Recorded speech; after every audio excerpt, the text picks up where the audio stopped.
یہ جو موقع آتے ہیں نا شب برات کے، شب قدر کے، یہ بنیادی طور پر اللہ تعالیٰ کی طرف سے دی ہوا موقع ہوتا ہے کہ چلو تمہیں چانس دیتے ہیں، تمہیں چانس دیتے ہیں، پابندی کوئی نہیں، لیکن رب کی طرف سے نا موقع ملتا ہے، چلو تمہیں ایک موقع دیتے ہیں، چلو اپنے آپ کو کلیئر کر لو، تمہیں موقع دیتے ہیں۔ یا اللہ کیا کرے، کچھ بھی نہیں، آ کے نا سچے دل سے 2 رکعتیں پڑھ کے توبہ کرو، عرش کا مالک پچھلے سارے معاف کر دے گا، کچھ بھی نہیں، آؤ موقع ہے۔ ان لوگوں کی باتوں پہ نہ جائیں جو بلا وجہ پریشان کرتے ہیں۔ ہمیں بھی روز ہی سوال آتے ہیں، دل نہیں کرتا، کچھ باتیں ایسی ہیں جو کرنے کو طبیعت نہیں چاہتی، میں کروں گا بھی نہیں۔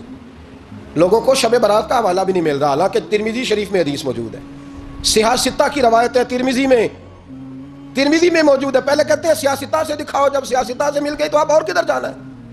اور ابن ماجہ میں موجود ہے مولا علی کی روایت، اور ذرا ترتیب دیکھیے گا، یہ ترمذی کی حدیث ہے، امام ترمذی نے تو پورا باب باندھا ہے 15ویں شعبان پر، پورا باب۔ اب تمہاری مرضی ہے اگر تم نہیں بات کو سمجھنا چاہتے، لیکن میں نے پہلے بھی کہا تھا، پھر کہتا ہوں، اگر ہمیں کوئی شخص کہتا ہے کہ شب برات کو اٹھ کے نفل نہ پڑھو، تو بھائی نفل ہم نے پڑھنے اللہ کی رضا کے لیے، ہمیں کسی بندے سے ڈگری لینے کی ضرورت نہیں، نہ تو ہمارے اور رب کے درمیان معاذ اللہ کوئی وسیلہ ہے کہ تو کہے گا تو پڑھیں گے، جب دل کرے گا پڑھیں گے، اور جتنے دل کرے گا پڑھیں گے۔ ہم تو نفل کہہ رہے ہیں اس کو، ہم نے کب کہا ضروری ہے جو عشاء پڑھ کے سو جائے فجر تک سویا رہے، ہم اس کو گناہگار نہیں کہہ رہے، لیکن یہ ضرور کہیں گے کہ گولڈن چانس مس کر دیا اس نے، چانس مس کیا ہے، یہ تو اللہ کی رحمت کا موقع تھا۔ حضرت سیدہ عائشہ صدیقہ رضی اللہ تعالی عنہا ارشاد فرماتی ہیں کہ شعبان کی 15ویں رات تھی، یعنی شب برات کی رات، فرماتی ہیں شعبان کی 15ویں رات تھی، میں نے اچانک نظر ڈالی تو حضور میرے بستر میں تھے، پھر میری نظر پڑی تو حضور نہیں تھے، میرے دل میں گمان آیا، خیال آیا کہ شاید کسی اور زوجہ کی طرف حضور کا میلان تباہ ہو گیا ہو، وہاں تشریف لے گئے ہوں۔ فرماتی میں اٹھی باہر گئی تو نبی کریم علیہ السلام جنت البقیع میں تھے، قریب ایک جگہ پہ حضور دعائیں مانگ رہے تھے۔ فرماتے میں گیا تو حضور فرمانے لگے، ابو بکر کی بیٹی تو نے کیا گمان کیا کہ اللہ کا رسول تیری حق تلفی کرے گا؟ عرض کی حضور آپ مالک ہیں، کہیں اور جانا چاہیں تو میری طرف سے پابندی نہیں۔ کہتی ہے وہاں کھڑے کھڑے میرے رسول کریم نے بیان فرمایا، یہ ترمذی کے لفظ ہیں، حضور نے فرمایا عائشہ یہ شعبان کی 15ویں رات ہے، مدینے میں سب سے زیادہ بکریاں بنو کلب کا قبیلہ پالتا تھا، فرمایا آج کی رات بنو کلب کے قبیلے کی بکریوں کی تعداد کے مطابق اللہ میری امت کے لوگوں کی بخشش فرما دے گا۔ یہ وہ رات ہے۔ جناب عائشہ صدیقہ رضی اللہ تعالیٰ عنہ نے بات رات کو سنی تنہائی میں، نبی پاک سے، رات کو تنہائی میں حضور سے سنی، سویرے جناب عائشہ نے کل امت کو بتائی۔ اگر یہ بات اہمیت والی نہ ہوتی تو بی بی صاحب آگے روایت کرتی، یہ کتابوں میں آتی، یہ لوگوں کو بتاتی۔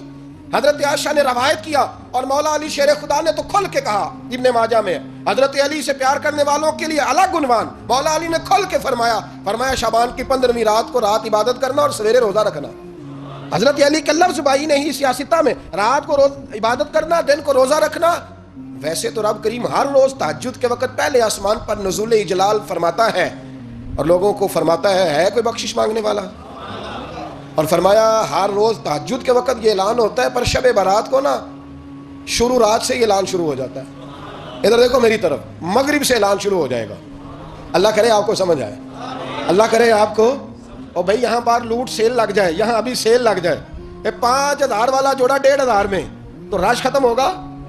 اور بھائی اگر یہ لگ جائے، چلو یہ تو دور کی بات ہے نا، ہم تو لنگر والے لوگ ہیں، اگر لنگر کا اعلان ہو جائے کہ بڑا تگڑا ہے، بڑا تگڑا، ہمارے ہاں تو شادی کی روٹی کھلتی ہے تو لوگ آخری روٹی سمجھ کے کھاتے ہیں، اتنے شاید اللہ ماشاءاللہ یہ آخری ہے، اس کے بعد نہ ملے گی۔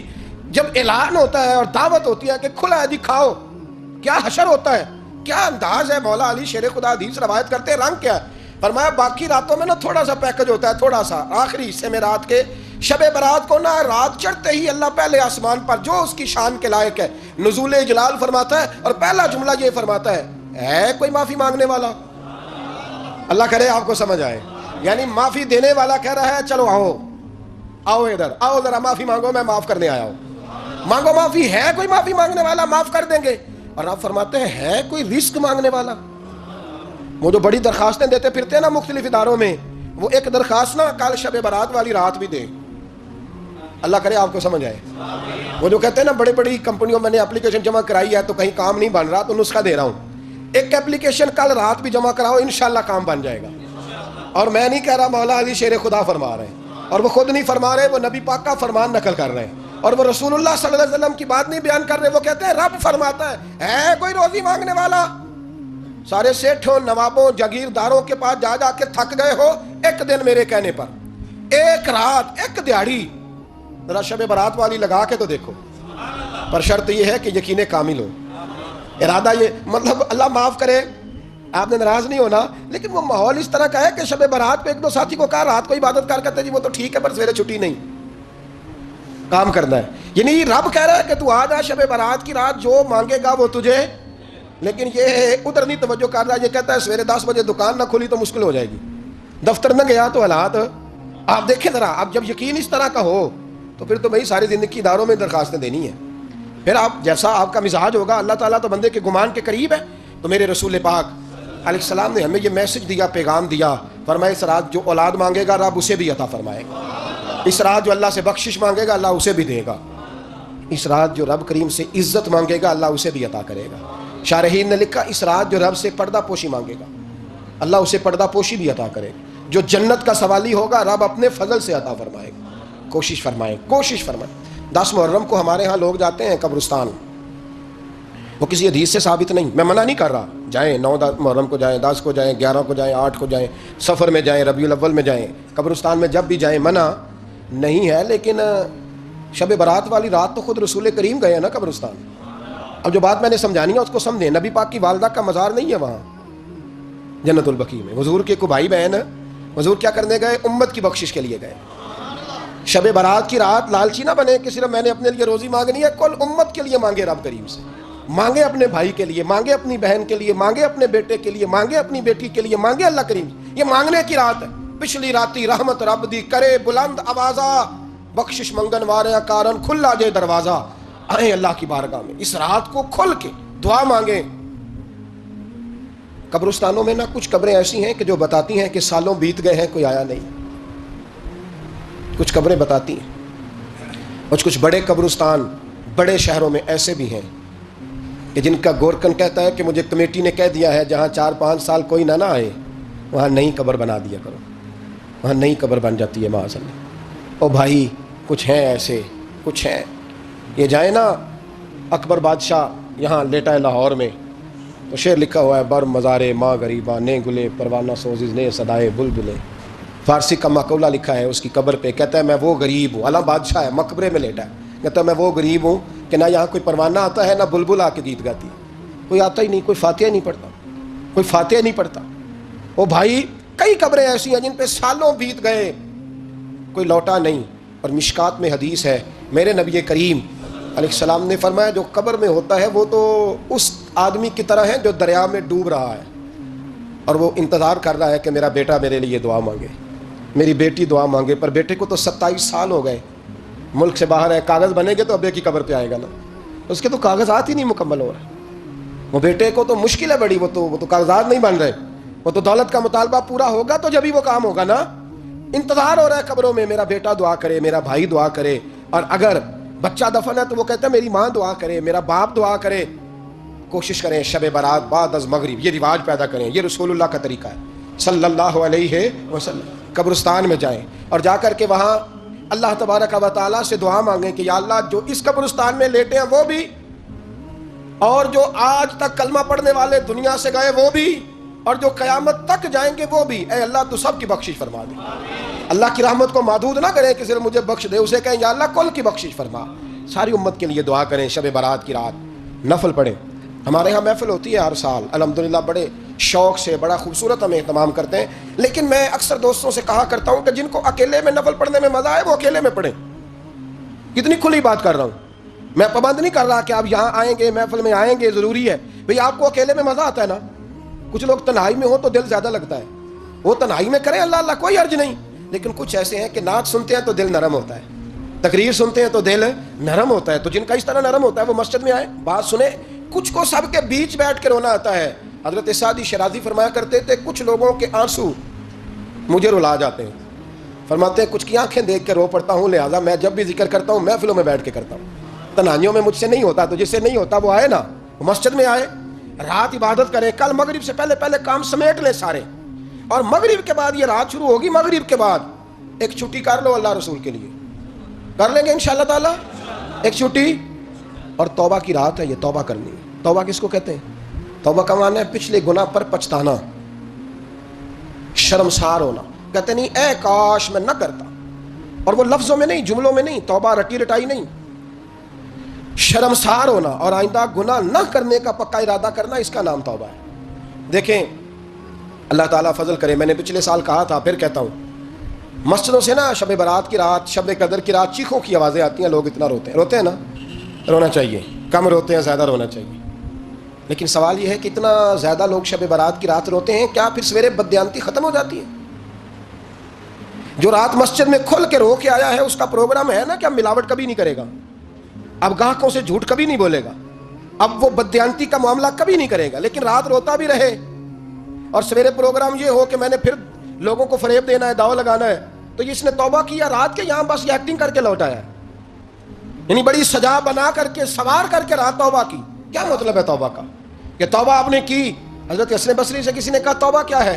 فرمانے لگے توبہ یہ ہے کہ جس گلی سے رب نے تجھے منع کیا ہے دوبارہ پھر تو اس گلی میں نظر نہ آئے، تو نظر ہی نہ آئے، اور جس جگہ جانے کا رب نے تجھے حکم دیا ہے پھر تو دوبارہ وہاں سے غیر حاضر نہ ہو۔ اگر یہ پروگرام ہی نہیں، ارادہ ہی نہیں، بچے ایک تو مجھے کہنے لگے کل حضرت صاحب توبہ کے موضوع پر ہم نے گفتگو کرنی ہے، تو کوئی باپ بتائے کہاں پہ ہے، کچھ بچے شاگرد ہیں، کچھ مسجدوں میں جمعہ پڑھاتے ہیں، ایک نے مجھ سے کہا، تو میں نے کہا بیٹے پہلے مسجد میں جاؤ، 2 نفل پڑھو، توبہ کرو، توبہ کا ارادہ بناؤ، یہ رسم نہیں ہے۔ وہ نعت خواہ بھی تو توبہ کر لینا جو شب برات کے دن لوگوں کو توبہ کرانے آیا ہے اور 25,000 کا سودا کر کے آیا ہے، تو آج اس کام سے تو توبہ کرنا، یہ نوٹ پھکوانے سے تو توبہ کرنا، یہ رسم ہے؟ ساری رات توبہ توبہ توبہ توبہ، یہ کیا معنی ہے اس کا؟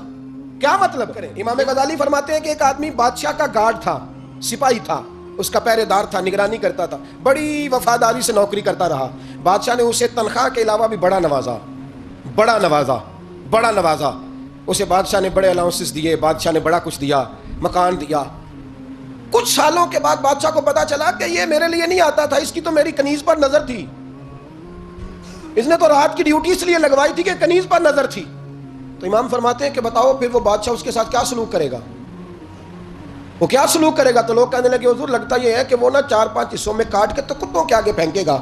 آپ فرمانے لگے میرا رب تو بڑا ہی کریم ہے، وہ تو ایسے نہیں کرتا، لیکن بتلاؤ اگر اسے پتا چلے تو یہ رسم کے لیے آیا ہے، اس کی تو نظر ہی مال پہ ہے، یہ تو سویرے بدلے گا نہیں، یہ تو دھوکہ دے رہا ہے، یہ تو توبہ کرنے آیا ہی نہیں، اس نے تو ڈھونگ رچایا ہے، اسے تو پہلے سے خبر ہے، تو پھر تم کیا امید رکھتے ہو؟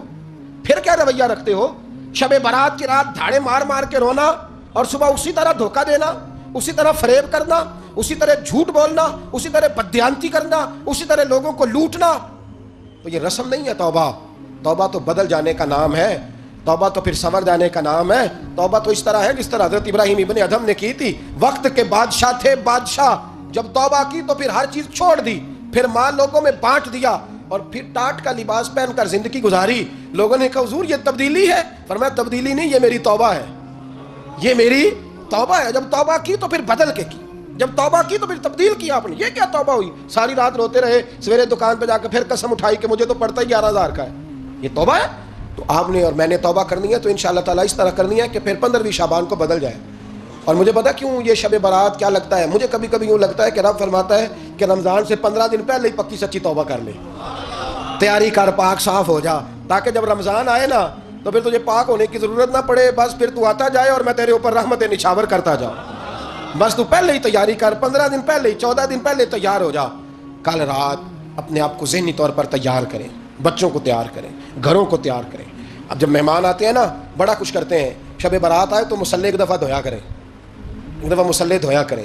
فرش دھوتے ہیں نا مہمانوں نے آنا ہے تو ایک کمرے کا فرش دھو کے صاف کریں کہ خواتین نے یہاں ساری رات نماز پڑھ دی۔